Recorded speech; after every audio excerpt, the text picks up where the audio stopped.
अभिज्ञान शाकुंतलम में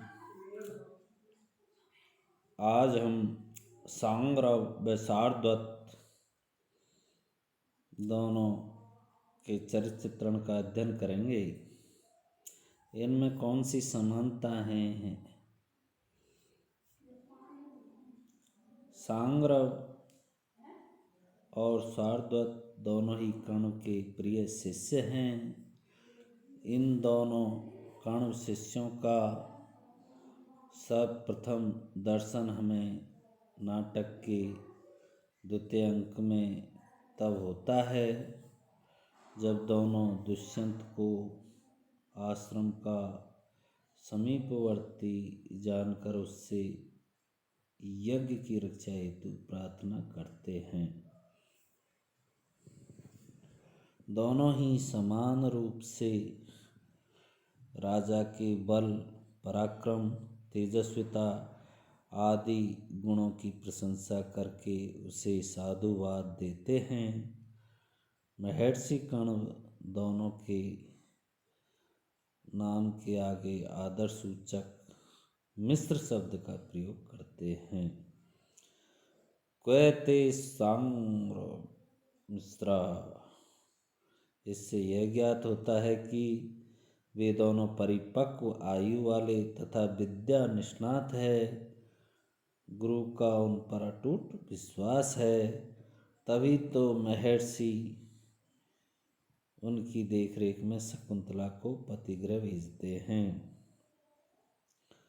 राजा दुष्यंत दोनों के गरिमा में व्यक्तित्व के कारण उन्हें गुरु समान कहता है।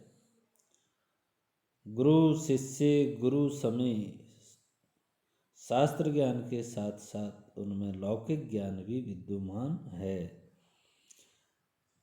शकुंतला के प्रस्थान के समय मार्ग में सरोवर को देखकर सांग्रव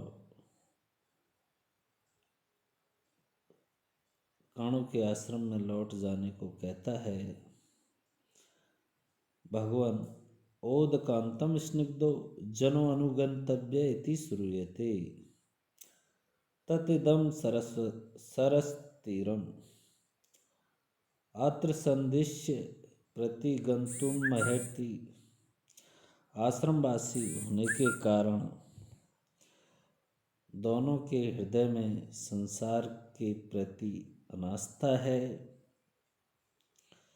हस्तिनापुर में प्रवेश करते समय एक और जहाँ सांग्रव जनाकीर्ण राजभवन को अग्नि की लपटों में घिरा हुआ समझता है, वहीं दूसरी ओर शार्दूल भोगासक्त लोगों को उसी प्रकार समझता है जिस प्रकार स्नात तैल सिक्त को पवित्र व्यक्ति अपवित्र को, प्रबुद्ध व्यक्ति सोए हुए को और स्वच्छंदचारी व्यक्ति बंधन युक्त को समझता है।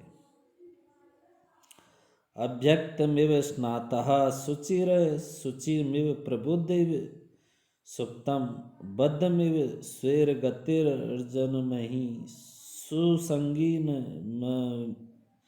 सुख संगीन मवेमी।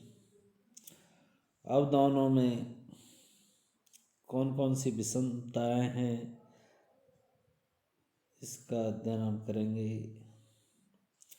नंबर 1, सांग्रव शार्दूल की अपेक्षा अधिक वाक्पटु एवं लौकिक व्यवहार का ज्ञाता है। चतुर्थ अंक में महर्षि कर्ण उसे सांग्रव मिश्रा कहकर पुकारते हैं।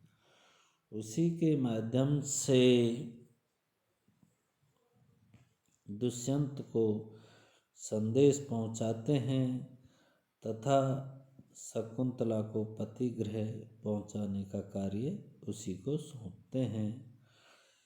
इससे यह प्रतीत होता है कि वह अवस्था में शार्दूल से बड़ा कर्ण का विश्वास पात्र एवं उत्तरदायित्वपूर्ण है। उसकी वाक्पटुता भी प्रत्येक अवसर पर मुखरित होती है। कण्व का संदेश सुनने के बाद गृहीतः संदेशः कहकर वह कर्तव्य पालन के प्रति अपनी जागरूकता प्रकट करता है। इससे विपरीत सारद्वत मितभाषी शांत है और अपने से बड़ों के सामने बोलने में संकोच करता है। नंबर 2, सांग्रव अत्यंत निर्भय एवं स्पष्टवादी है। वह स्पष्ट बोलने में गुरुजनों का भी ध्यान नहीं रखता है। शकुंतला की विदाई के समय जब विलंब होने लगता है तो वह शकुंतला से शीघ्रता करने के लिए कहता है, युगांतरमारूढ़ सविता त्वरतामत्र भवति।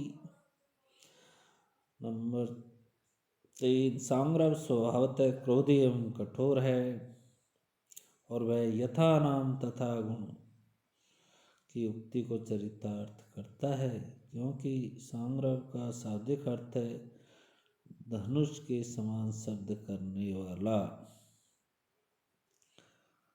राजा जब शकुंतला को पहचानने और उसे पत्नी रूप में स्वीकार करने में असमर्थता प्रकट करता है तो सांग्रव से सठ, अधार्मिक, प्रमत्त आदि कहकर फटकारता है।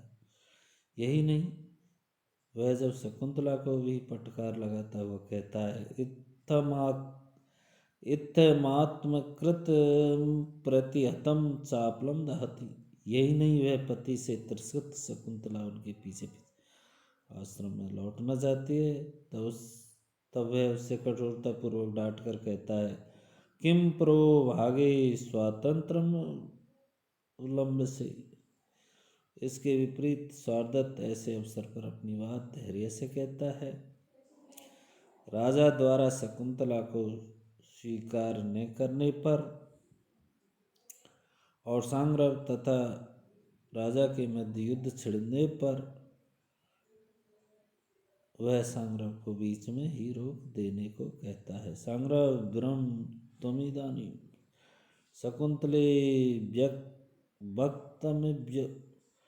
शकुंतले वक्तव्यमुक्त अस्माभिः सो अयमत्र भवने माह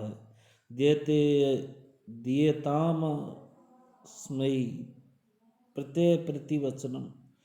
वह सांग्रव को शांत कर स्वयं राजा से शिष्ट ढंग से निवेदन करता हुआ प्रश्न करता कि यह आपकी प्रेयसी है, इसको आप छोड़ें अथवा ग्रहण करें, क्योंकि पत्नी पर पति को सब प्रकार की प्रभुता मानी गई है। तदेशा भवतः कांता त्यज वेनाम ग्रहण व उपपन्ना ही दारेषु प्रभुता सर्वतोमुखी। इस प्रकार सांग्रव एवं सारदत्त की नाटक में सहवा प्रवृत्ति ही सहवा निवृत्ति दोनों पर भी दोनों में चरित्रगत विशेषताओं की विभिन्नता स्पष्ट रूप में परिलक्षित होती है।